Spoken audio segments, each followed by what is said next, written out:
Bismillahirrahmanirrahim. Assalamualaikum warahmatullahi wabarakatuh. Alhamdulillahirabbil alamin. Wassalatu wassalamu ala asyrafil anbiya'i wal mursalin wa ala alihi wa sahbihi ajma'in. Asyhadu an la ilaha illallah wahdahu la syarikalah wa asyhadu anna Muhammadan abduhu wa rasuluh. Allahumma shalli ala sayyidina Muhammad wa ala ali sayyidina Muhammad. Amma ba'd.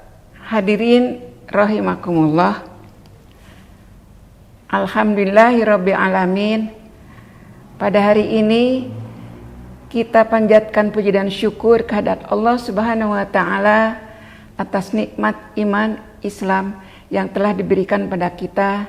Semoga salat dan salam tercurah kepada junjungan kita Nabi besar Muhammad sallallahu alaihi wasallam beserta keluarganya, sahabatnya serta umatnya yang takwa. Amin ya Allah ya rabbal alamin. Hadirin rahimakumullah, perkenankan saya pada hari ini menyampaikan ulasan tentang cara-cara menggapai cinta Allah. Setiap manusia ingin mendapat cinta Allah Subhanahu wa taala sehingga berbagai cara dilakukan. Untuk mendapatkannya kita harus melakukan tafakur, selalu bersyukur kepada Allah Subhanahu wa taala serta taat kepada Allah dan Rasul-Nya. Sebagaimana firman Allah yang artinya A'udzubillahi minasyaitonirrajim. Bismillahirrahmanirrahim. Katakanlah Muhammad, jika kamu mencintai Allah, ikutilah aku. Niscaya Allah mencintaimu dan mengampuni dosa-dosamu. Allah Maha Pengampun, Maha Penyayang. Katakanlah, hai Muhammad, taatilah Allah dan Rasul. Jika kamu berpaling, ketahuilah bahwa Allah tidak menyukai orang-orang kafir.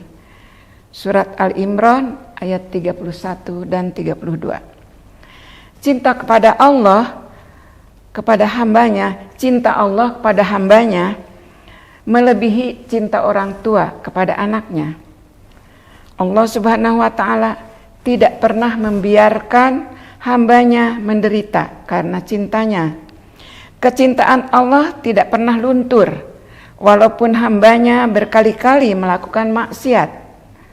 Bahkan dengan kelembutannya yang membuka pintu ampunan dan taubat yang bagi hambanya yang berdosa. Sungguh Allah Subhanahu wa taala tidak akan pernah mendolimi hambanya yang mencintainya. Hadirin rahimakumullah, ada beberapa cara untuk menggapai cinta Allah. Pertama, dengan membaca Al-Quran dan merenungkan isinya.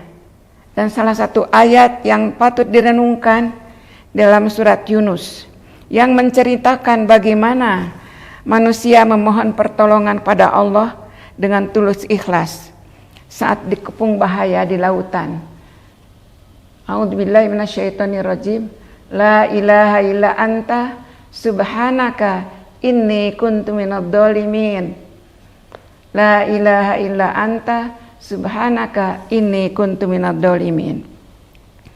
Berikutnya, mengikuti ajaran Rasulullah SAW, kita dapat mengetahui cara atau jalan untuk mencapai dan menggapai cinta Allah Subhanahu wa taala.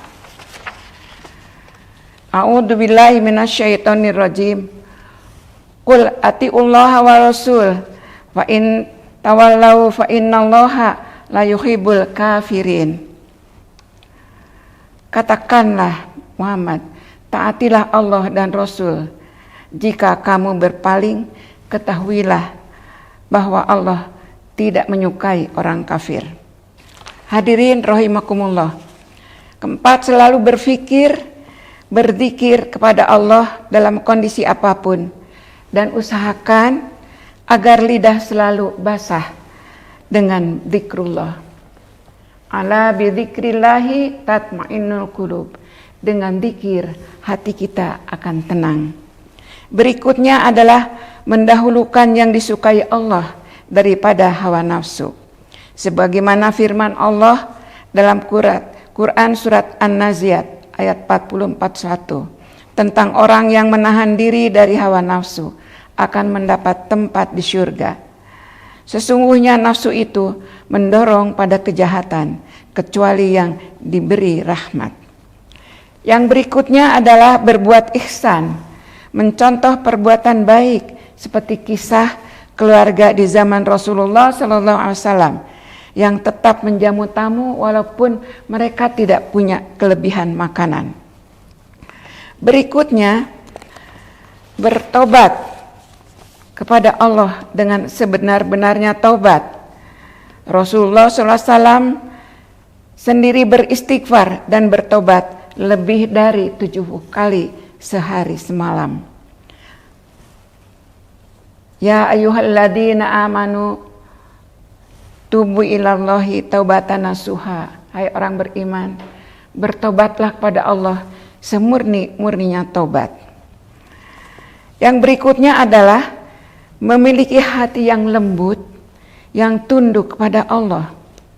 Orang beriman adalah mereka yang apabila disebut nama Allah, gemetar hatinya dan bertambah imannya saat dibacakan ayat-ayatnya.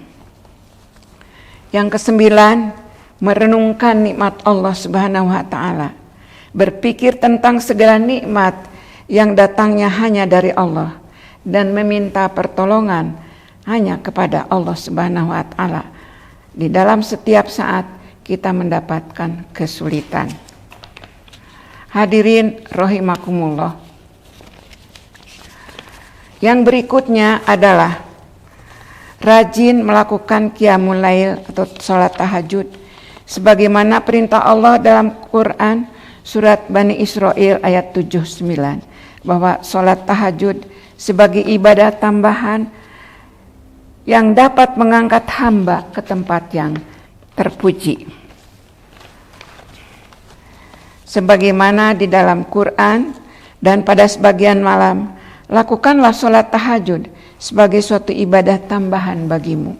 Mudah-mudahan Tuhanmu mengangkatmu.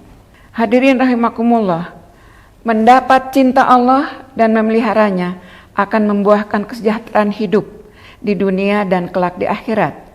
Berdasarkan hadis riwayat Bukhari, apabila Allah mencintai seorang hamba, ia akan menyeru malaikat Jibril dan penghuni langit untuk mencintainya. Kemudian penerimaan di bumi pun akan dibuat untuknya. Hamba yang mendapat cinta Allah adalah orang yang selalu akrab dan dekat dengan Allah Subhanahu wa taala. Oleh karena itu, marilah kita pelihara cinta tersebut dengan menerapkan aturan Allah dan semua aspek dalam semua aspek kehidupan. Semoga kita termasuk hamba yang mendapat cinta Allah. Amin ya Allah ya Rabbal alamin. Semoga dalam bulan Ramadan ini kita terus memperkuat diri, mempertahankan diri dan meningkatkan ibadah untuk menggapai cinta Allah Subhanahu wa taala. Kiranya sekian apa yang saya sampaikan.